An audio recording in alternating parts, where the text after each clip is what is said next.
समान विकास। हरियाणा एक हरियाणवी है। आज की जो प्रेस कॉन्फ्रेंस है वो नायब सैनी और नरेंद्र मोदी की डबल इंजन की जो सरकार है उसका एक नायब जी का नायाब तोहफा हल्का मैम के लिए, जो ये मेरे पास लिस्ट है कामों की, ये वो काम है जो जुलाई में टेंडर होके काम शुरू हो जाएंगे। ये लगभग 100 करोड़ के काम है। इनमें पहले 17 मार्केटिंग बोर्ड के रोड कंप्लीट हो चुके, इसमें 11 रोड बचे हुए थे मार्केटिंग बोर्ड के, वो भी ले लिए। इसके बाद मार्केटिंग बोर्ड का मैम में कोई रोड नहीं बचेगा जिसकी स्ट्रेंथनिंग या प्रीमिक्स या रेनोवेशन ना हुई। इसमें 10 रोड पीडब्ल्यूडी के हैं। ये 10 रोड होने के बाद कोई रोड पीडब्ल्यूडी का नहीं बचेगा जो मैम में जिसका नवीनीकरण ना हो। यानी 100% रोड जो मार्केटिंग बोर्ड या पीडब्ल्यूडी के हैं उन पर काम जो बचा हुआ है वो जुलाई में टेंडर होकर काम शुरू हो जाएगा। चुनाव से पहले काम समाप्त हो जाएगा। इसके अलावा जो है गांव के जो है कोई गलियों के, हमारे गरीब आदमियों के जो चौपाले हैं उनकी रिपेयर के लगभग 2 करोड़ रुपए हैं, और नई चौपाले हैं, कम्युनिटी सेंटर हैं 50-50 लाख के, और कई काम हैं जिसमें बड़ी लंबी चौड़ी लिस्ट है। मैं सारे आज पत्रकार साथियों को ये दूंगा और मेरा ये निवेदन आप इसको छापे ताकि लोगों को पता लगे कि भाई सरकार जो है कितनी मुस्तैदी से लगातार 10 साल से काम कर रही है। क्या इसमें रेलवे स्टेशन वाला रोड भी शामिल है? इसमें सब शामिल है। इसमें सारे रोड हमने ले लिए और इसमें जो है कोई रोड बचेगा नहीं, बात सारे रोड ले लिए गए हैं। एक बात। दूसरी बात जो मैं कहना चाह रहा हूँ कि मैम हल्के में शुरू से मनोहर लाल जी की सरकार थी, अब नायब जी की सरकार है, विकास कार्यों को लेकर हम लगातार सरकार के संपर्क में हैं और उसका परिणाम है कि आज विकास के मामलों में मैम चुनाव में पिछड़ने के बाद भी विकास कार्यों में पिछड़ा हुआ नहीं है। आज बहुत से लोग एक झूठी चीज कह के लोगों को बरगलाने का काम करते हैं कि कांग्रेस की सरकार आएगी, और आएगी यार ये 10 साल, और जब आया था सरकार 10 साल थे कांग्रेस के, उनकी तुलना कर लो, केत होती कर दी, क्या कर दी। मैम में जब पहले 10 साल में कुछ नहीं कराया तो आगे क्या करेंगे। पिछले चुनाव से पहले भी मैं कहता था कि ये जो चुनाव है ये चुनाव देश के अस्तित्व की लड़ाई है। मोदी जी का आना इसलिए जरूरी है कि वर्ल्ड वार के कगार पर देश खड़ा है और ऐसे माहौल में मोदी जी का बढ़ना जरूरी है। आपको कांग्रेस की दी वोट बेकार जाएगी और वो बेकार गई। वोट देने वाले के काम नहीं आई, उस गांव के काम नहीं आई, रोहतक जिले के रोहतक लोकसभा के काम नहीं आई, हरियाणा प्रदेश के काम नहीं आई, केवल और केवल राहुल गांधी को विपक्ष का नेता बनाने के काम आई। अब 5 साल लगातार ये रट लगाएंगे दीपेंद्र हुड्डा में तो विपक्ष में। इसी तरह से विपक्ष में पिछले विधायक ने हमारा नाम लिख दिया, उससे पहले हम विपक्ष में थे। अब मैं मैम 24 हेडगामा के योद्धाओं से अपील करता हूँ कि विकास जो हुआ, 14 फसलों की जो MSP हुई, जो आज किसानों का मुआवजा है जो 15,000 रुपये हुआ 5,000 से, और कितने सारे बाजरा 2500 रुपये हुआ, ये सारी की सारी फसलों में जो अभूतपूर्व तेजी हुई, इसको ध्यान में रखते हुए लोगों से मेरी अपील है कि जागो और ये पहचानो कि आपका दोस्त कौन है, आपका दुश्मन कौन है। दीनबंधु सर छोटू राम ने इस इलाके का विकास करने के लिए नारा दिया था। कांग्रेस उस टाइम विपक्ष में थी।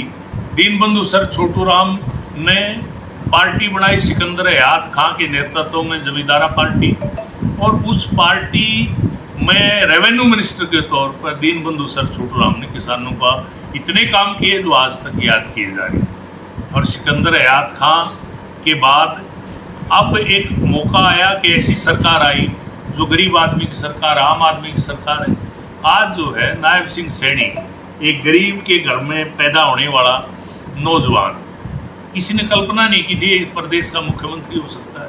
99 में पैदा मनोहर लाल किसी ने कल्पना नहीं की थी। आज हर आदमी ये सोच सकता है कि मैं भी मुख्यमंत्री बन सकता हूँ। हर महिला सोच सकती है मैं भी मुख्यमंत्री बन सकती हूँ। हर नौजवान सोच सकता है मैं भी मुख्यमंत्री बन सकता हूँ। यह हर एक के लिए अवसर समान है। सोनिया गांधी प्रस्ताव भेजती है स्पीकर के पास कि विपक्ष का नेता मेरा बेटा होगा, भूपेंद्र का है मुख्यमंत्री मेरा बेटा होगा। क्यों भाई? इसलिए ये परिवारों की पार्टी है, परिवारवाद की पार्टी है और बीजेपी ही एक ऐसी पार्टी है जो किसी को भी अवसर दे सकती है, कोई भी मुख्यमंत्री बन सकता है। और इसलिए इस बार मैं लोगों से अपील करता हूं, जैसे लोकसभा में वोट को खराब किया, इस वोट को खराब ना करें। 100% भारतीय जनता पार्टी की सरकार आएगी। इन परिस्थितियों में भी हम 44 सीटों में जीते हैं, 45वीं सीट में 2 वोटों का अंतर है। और उसके अलावा जो आम आदमी पार्टी इनके साथ थी वो चली गई, वो सब जगह अपना काम करेगी। उधर से बीएसपी का भी इन्होंने सेटल कर लिया था कैंडिडेट को। अब बीएसपी की दूसरी पार्टियां भी मैदान में आएंगी और आने वाले चुनाव में भारतीय जनता पार्टी के लिए खुशी की बात एक हमारी वोट बढ़ी। हमारी 37,000 वोट थी विधानसभा में, हम 40-41,000 पर हैं। अब हमारे लिए कोई मंजिल दूर नहीं है जीत की, हम दहलीज पर खड़े हैं। मैं सभी कार्यकर्ताओं से, मुहिम के योद्धाओं से अपील करता हूं कि एक बार मौका दो भारतीय जनता पार्टी को और फिर देखो विकास की गति और तेजी को। आज चुनाव में पिछड़ने के बाद भी ये हल्का विकास के मामलों में किसी से कम नहीं है और अगर चुनाव में नहीं पिछड़ा तो यहाँ विकास की गति क्या होगी, कितनी होगी, इसका अंदाजा इस बात से लगा जा सकता है। सर 10 साल बैठे उसमें भी लगातार काम चल रहे हैं। हमारी जो कॉलोनियाँ जो है एथोराइज कॉलोनियाँ हुई हैं, ये एक बहुत बड़ा काम था, किसी ने सोचा नहीं था सपने में कि ऐसा भी कभी होगा। और जो दुकानदारों को मालिकाना हक मिला, ये कई ऐसे अद्भुत काम हुए जिसके बारे में लोग सोच भी नहीं सकते थे। और एक महम शहर में एक गैंग है विकास के काम रोको गैंग, जिसका काम वार्टे लगाना, झूठी शिकायतें करना, ये करना वो करना। पारदर्शी सरकार है, कोई भी शिकायत कर दो उसकी जांच करे। उस जांच का ये नतीजा हुआ जितने कम्युनिटी सेंटर थे जो निर्माणाधीन थे उनके काम बीच में रुके पड़े हैं। वो सारे के सारे मुख्यमंत्री जी को हमने कहा भाई ये जो विकास रोको गैंग है जो लगातार शिकायत करके, इंक्वायरी करके, विजिलेंस इंक्वायरी करवा के, सीआईएम इंक्वायरी करवा के 2.5 साल में आज तक कोई भी नुक्स नहीं निकाल पाए, कोई भी कमी नहीं निकाल पाए, कोई भी इसमें भ्रष्टाचार नहीं निकाल पाए, उन लोगों के लिए मेरा आज ये कहना है कि उनको नैतिक आधार पर चुड़ू भर पानी में डूब के मर जाना चाहिए और मैम की जनता से माफ़ी मांगनी चाहिए कि हमने विकास के कामों में बाधा डाली।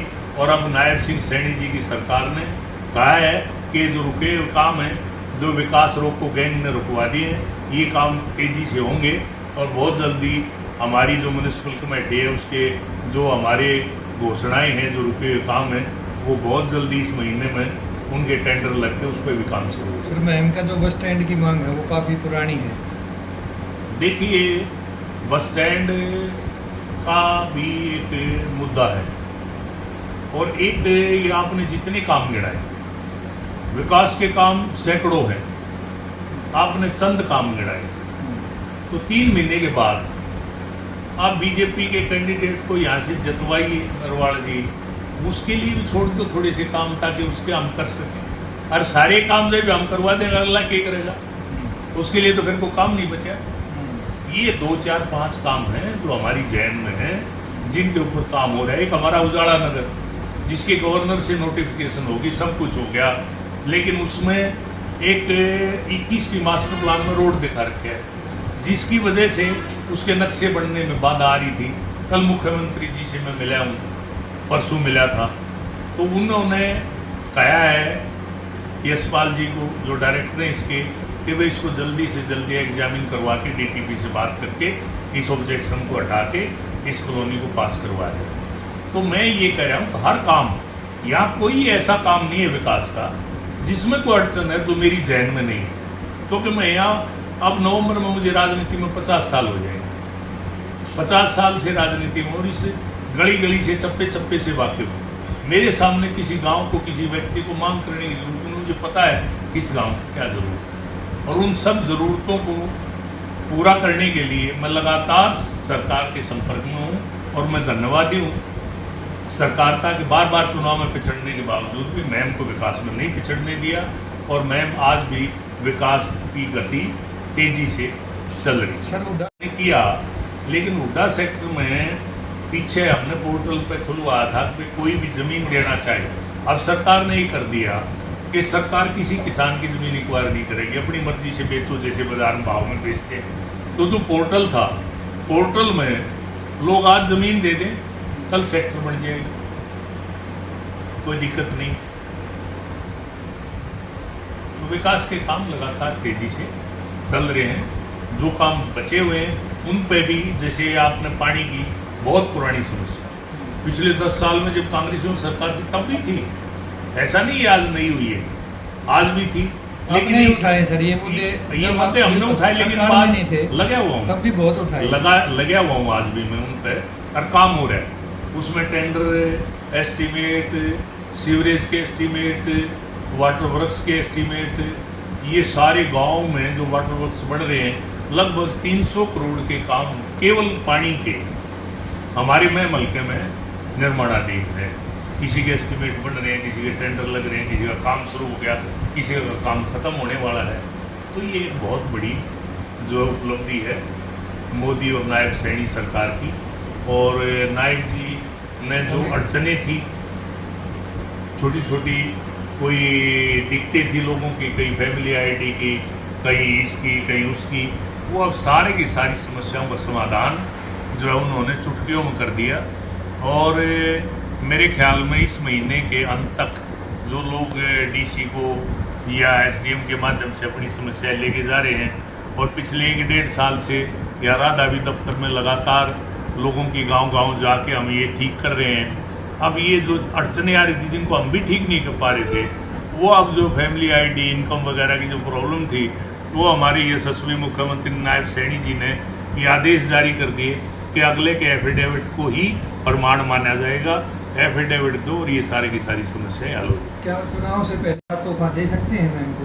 देखो ये आज तोहफा ही दिया है, बिना आए 100 करोड़ का तोहफा दे दिया, इससे शानदार मुख्यमंत्री और क्या होगा। और अभी कुछ एक काम पाइपलाइन में है जो कि अभी हमने भेजे हैं एस्टीमेट, वो अभी पास इस महीने में होके आने। ये मैंने वो काम आपको आज दे रहा हूँ, लिस्ट जारी कर रहा हूँ, जिन कामों का पैसा आ गया, जिन पे काम शुरू हो गया, जिन पे काम शुरू होने वाला है, जो जिनकी एडमिनिस्ट्रेटिव अप्रूवल हो चुकी, ये वो काम, जो काम अभी सैंक्शन होके आने हैं, एस्टीमेट जो बन के आने हैं, उनकी जो लिस्ट जो है मैं आपको 15-20 दिन में फिर जारी करूंगा, फिर आपको बुलाऊंगा। और विकास का पहिया तेजी से चल रहा है, और सरकार पूरी तरह से गरीब आदमी तक, गरीब आदमी की झोपड़ी तक, गरीब आदमी के घर तक सरकार पहुंचे, इसके लिए नायब सैनी जी के प्रयास लगातार जारी हैं। सर आप लगातार हल्के में काम कर रहे हैं, और कुछ दूसरे लोग भी टिकट के लिए दावेदारी जताने लगे। देखिए ऐसा है, टिकट तो कांग्रेस में 8-10 मांगने, टिकट तो जो है आपकी बीजेपी में भी मांगने का सबको हक है, दूसरी भी पार्टियों में भी मांग रहे हैं। टिकट मांगना प्रजातांत्रिक हक है, पार्टी जिसको चाहेगी टिकट देगी, और जिसको पार्टी टिकट देगी सारी बीजेपी के कार्यकर्ता उसके साथ है, ये तो कोई विषय नहीं है। और भारतीय जनता पार्टी जैसी पार्टी में तो ये कोई मुद्दा ही नहीं, ये मुद्दा दूसरी पार्टियों में हो सकता है, कांग्रेस में हो सकता है। आज सरेआम जिस तरह से शैलजा आज बयान दे रही है टिकटें गलत बटी, हुड्डा ने कब्जा कर लिया, बाबू बेटे ने, आज कांग्रेस के दूसरे जो बड़े बड़े नेता आज प्रेस में आके जो इस तरह की बातें कर रहे हैं, भारतीय जनता पार्टी में तो ऐसी आवाज़ आपको सुनाई नहीं देगी।